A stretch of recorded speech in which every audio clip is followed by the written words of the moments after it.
Père de gloire, dans le nom tout puissant de Jésus, nous avons ainsi prié. Nous disons Amen. Amen. Amen. Voilà. Nous sommes en train de continuer notre sous-thème sur le relèvement relever le défi. Et nous sommes en train de voir encore d'autres sous-thèmes sur relever le défi. Nous avons compris que relever veut dire remettre debout. Le défi, c'est cette donc condition ou situation que l'ennemi impose à une personne pour que rien ne marche dans sa vie. Et c'est ainsi que relever veut dire se lever maintenant pour que les choses changent dans ta vie. C'est remettre en bonne position. C'est remettre plus haut là où ça ne marchait pas dans ta vie. Relever, c'est aussi donner une valeur plus haute. Relever, c'est aussi libérer quelqu'un d'une obligation. En tant que chrétien, en tant qu'enfant de Dieu, tu ne dois plus accepter que l'ennemi t'oblige, t'impose des charges des jours. Alléluia. Amen. Parce que Jésus a donné l'autorité de chasser les esprits. Lorsque tu remarques quelque chose de pas bien dans ta vie, lorsque tu remarques une imposition de l'ennemi sur ta vie, puisque tu as le pouvoir par le nom de Jésus-Christ, toi tu dois te lever dans la prière pour chasser cela, pour détruire cela, pour anéantir cela. Est-ce qu'on peut acclamer le Seigneur? Et nous sommes en train de voir donc quelques types de défis. Et hier nous avons vu le défi de l'homme de la mort. Quels sont les signes de l'homme de la mort de la vie des gens? Le matin, aujourd'hui nous avons vu la protection. Quelle est la prière de protection qu'on peut faire? Dans le psaume 17 verset 8, le psalmiste dit, garde-moi comme la prunelle de ton œil ou de l'œil. Protège-moi à l'ombre de tes ailes. Est-ce qu'on peut acclamer le Seigneur? Et nous avons vu combien le Seigneur nous rassure que si nous sommes sous l'abri du Très-Haut, nous avons le repos. Nous avons la sécurité spirituelle. Et ce soir, nous allons continuer avec un autre type de défi. Le défi des arrestations spirituelles. Chers frères et sœurs, ce que nous voyons physiquement existe aussi spirituellement. Si physiquement il y a des policiers qui peuvent arrêter une personne, lorsque celle-ci a commis peut-être un délit, sur le plan spirituel aussi il y a des prisons et aussi des policiers.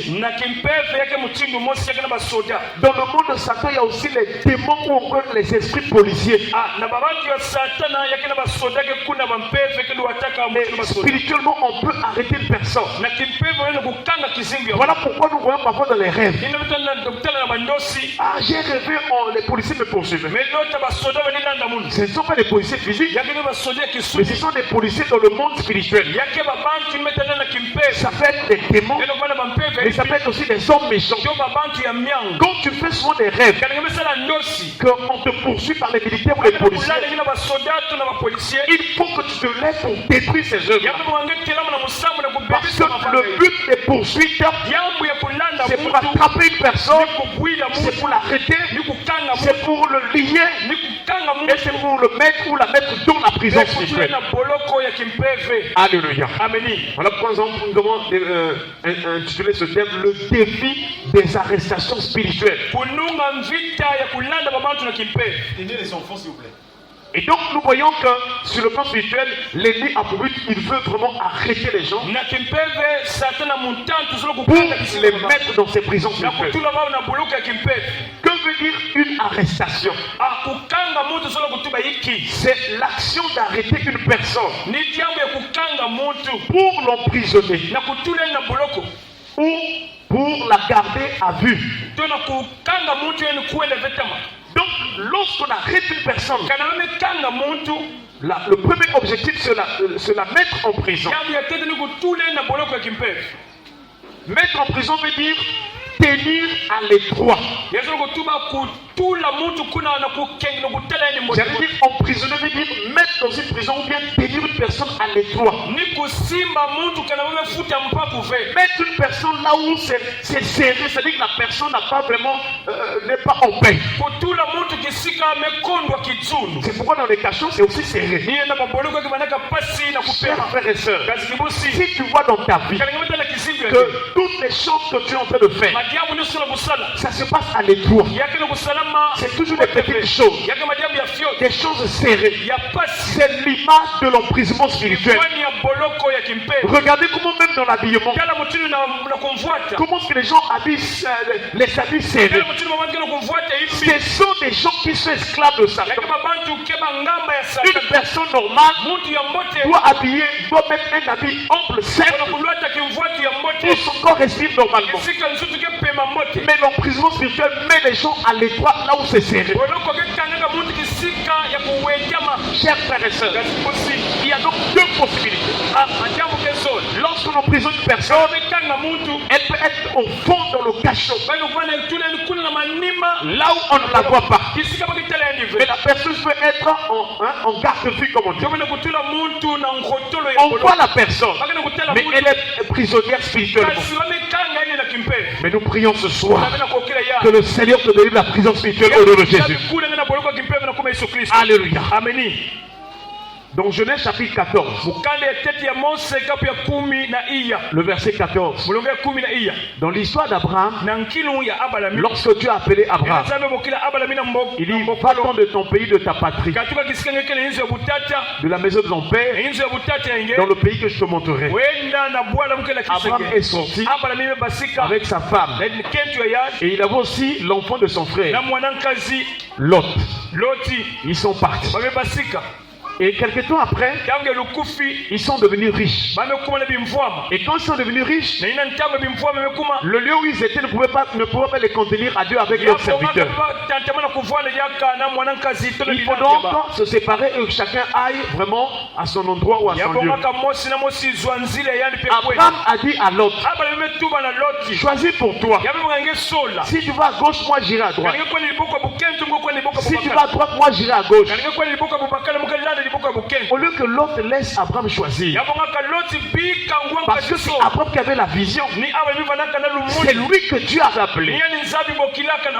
Lot avait vu qu'il était riche. Et en termes d'âge, Abraham était plus âgé que Lot. Donc il avait plus d'expérience. Mais Lot, il s'est dit que non, moi aussi je suis riche. Donc je vais faire le choix. Malheureusement pour lui, il a regardé un jardin de loin qui était du côté de Sodome. La Bible déclare que c'était comme un jardin de l'Éternel. Il y a des choses qui brillent dans ce monde, mais qui sont des choses de Sodome et Gomorrhe. Il faut être avec des personnes qui ont la vision, des gens qui connaissent la pensée de Dieu, des gens qui ont la révélation de Dieu. Ils peuvent t'orienter pour que tu fasses un bon choix. Malheureusement pour l'autre, il est allé choisir le mauvais côté. Et un temps après, il y a eu une guerre là où était Lot.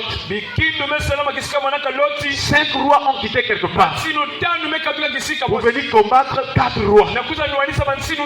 Le combat était rude. Mais ceux qui ont gagné, ils ont pris en otage. Ils ont fait des captifs l'autre camp. Donc là où était l'autre, ces rois-là étaient vaincus. Donc on a pris tous ceux qui étaient là. On a pris aussi l'autre et ses enfants et les femmes et tout ce qu'ils avaient les biens, on les a emmenés. Alléluia. Et c'est comme ça que quand ça s'est passé, il y a un qui s'est échappé, une personne parmi quand il y avait le combat, une personne s'est échappée de justesse. C'est cette personne qui est venue annoncer informer Abraham. Ni yani kuzapesa nsangu na tata Il Abraham. dit que là où nous étions là-bas, nous avons été vaincus. Sika bamebwila betokuna Et betumekubwa. donc on a emmené captif Bamenata na mungamba. Lot, ton frère. Mwanankazi yange Loti. Et c'est là où Abraham Nikisikaina Abraham va se lever. ketelema. Il va armer 318 de ses plus braves serviteurs. Yayani basoda. Il va aller là-bas pour récupérer Lot. Est-ce qu'on va acclamer le Seigneur? Je ne sais pas qui est emprisonné dans ta vie. Quel est le domaine de ta vie qui est emprisonné? Quel est ton Lot qui est emprisonné?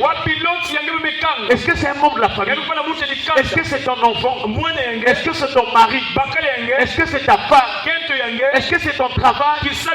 Qui est ton Lot qui est emprisonné quelque part? Abraham savait qu'il avait l'alliance avec Dieu. Et tous ceux qui ont l'alliance avec Dieu, ils sont forts et vaillants.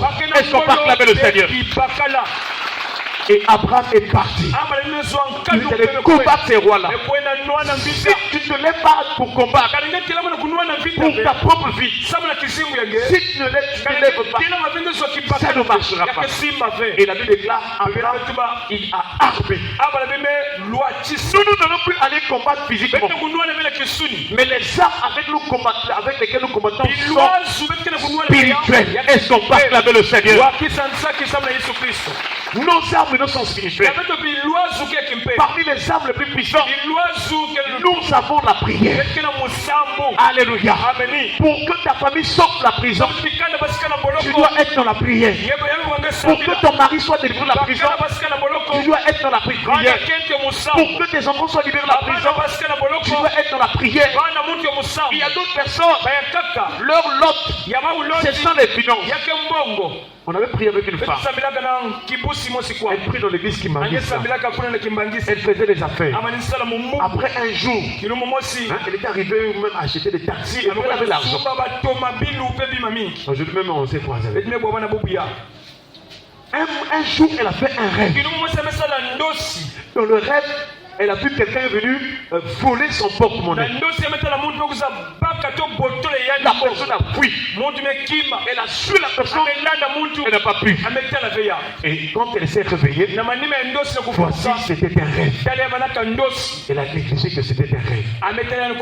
Or, dans les rêves sont des choses réelles. Mais dans le spirituel. Donc elle n'avait pas compris qu'on lui avait volé dans ses affaires. On avait volé ses finances. Après ce rêve-là, le premier taxi est tombé en bas. Deuxième taxi est tombé en bas. Les choses ne l'allaient plus. Elle est rentrée dans les dettes pour vouloir relancer encore, se relancer. Ça ne marchait pas. Elle a commencé à maigrir. Elle a commencé à pleurer. Parce que l'ennemi avait volé ses finances. Mais c'était à partir des rêves. Chers frères et sœurs, et quand elle est venue à la prière, nous avons prié. Nous avons prié. Et quand on avait volé comme cela, la maison, ça ne tenait plus. Les enfants aussi, maintenant une fille de désordre. Qui pouvait encore la respecter? Mais quand elle est venue à la prière, nous avons prié le Seigneur et elle était délivrée. Et là, quand je l'ai rencontrée, elle a repris. Est-ce qu'on peut acclamer le Seigneur? Un jour, je l'ai vu dans une banque. Dans une banque, en train de faire. J'ai dit, que Dieu soit loué. Alléluia. Si tu ne t'armes pas de la prière, l'emprisonnement spirituel restera. Ce soir, si Dieu a permis que tu viennes écouter, c'est parce que Dieu sait que peut-être dans un domaine de ta vie, on avait pris ton lot, on avait emprisonné ton lot, ou encore dans ta famille, chers frères et sœurs, ou encore il y a un mari que Dieu avait prévu pour toi. Mais pourquoi vous ne vous rencontrez pas? Peut-être qu'il est encore en prison. Mais comme tu vas rentrer la prière, il sortira la prison et Dieu permettra la rencontre avec toi. Est-ce qu'on peut acclamer le Seigneur? Chers frères et sœurs, qu'est-ce qu'on a emprisonné dans ta vie? Qu'est-ce qu'on a emprisonné dans ta famille? Le deuxième texte que nous allons voir ce soir, c'est, nous sommes dans Genèse chapitre 40. mukanda ya tete ya mose kapu ya makumi iya. Le verset 15. Mulonga ya 15. Il est écrit. Ya metsonama. Car j'ai été enlevé du pays des Hébreux. Babe katula mona kizunga ya bwale ya ba ebeleo. Et ici même, je n'ai rien fait pour être mis en prison. Ça c'est Joseph qui est en train de parler. Joseph est en prison. Il explique aux autres que moi j'étais enlevé du pays des Hébreux. Chers frères et sœurs, le but de l'emprisonnement spirituel, c'est vouloir désaxer ta vie. Le pays des Hébreux ici, c'est l'image de Canaan. C'est l'image de la terre promise. Israël était déjà rentré. Mais voici que quelque temps, ces enfants-là, les frères de Joseph, vont vendre son frère qui va arriver en Égypte et qui va se retrouver dans le prison spirituelle. Et dans ce texte que nous venons de lire, il y a quelques points pour lesquels nous pouvons prier. Première chose, il avait été enlevé. Il y a ce qu'on appelle l'enlèvement spirituel. Dieu a fait des promesses dans ta vie. Parce que le pays des Hébreux ou la terre de Canaan, c'était le pays de la promesse. Est-ce qu'on peut acclamer le Seigneur? Quelles sont les promesses que Dieu a faites sur toi? Pourquoi tu ne vois pas ça s'accomplir? Parce qu'on t'avait enlevé spirituellement. Mais nous prions que le Seigneur te ramène. Alléluia. Chers frères et sœurs, Joseph, il parle de l'enlever, on l'avait enlevé.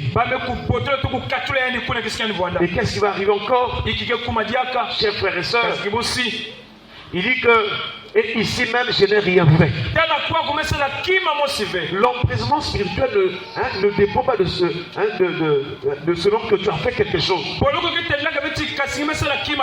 le livre voit que tu es distrait, il peut t'emprisonner. Quand il voit que tu ne pries pas beaucoup, tu ne viens plus à la prière, tu as abandonné la voie de la prière, tu as abandonné la parole de Dieu, là tu es vide, il va t'emprisonner. Mais Joseph te dit, je n'ai rien fait. Dans ce monde, même quand tu n'as rien fait, l'ennemi peut te poursuivre pour emprisonner ta vie. Chers frères et sœurs, troisième chose, il dit que je n'ai rien fait pour être mis en prison. Je ne sais pas dans ta vie. Est-ce qu'il y a eu un enlèvement spirituel? Est-ce qu'on t'a désaxé, on t'a décalé de ta voie, de là où il y avait ta promesse? Est-ce qu'on t'a écarté? Peut-être que dans ta vie, tu avais prévu que tu sois un docteur. Tu sois un mécanicien. Tu sois un affairiste. Pourquoi tu ne le dis pas? On t'avait enlevé, on t'avait désaxé, on t'avait décalé de cette voie. Et ce que tu es en train de vivre, ce sont des signes de prison spirituelle. Alléluia. Mais ce soir, la bonne nouvelle, c'est que Jésus est venu pour délivrer les âmes qui sont en prison. Alléluia. Quel que soit le type de prison dans laquelle on t'avait placé, Jésus est là pour t'en sortir. Alléluia. Si tu as la foi en Jésus-Christ, il est capable de te sortir de la prison. Est-ce que tu crois au Seigneur Jésus? Est-ce qu'on peut acclamer le Seigneur? Nous allons nous lever dans sa présence.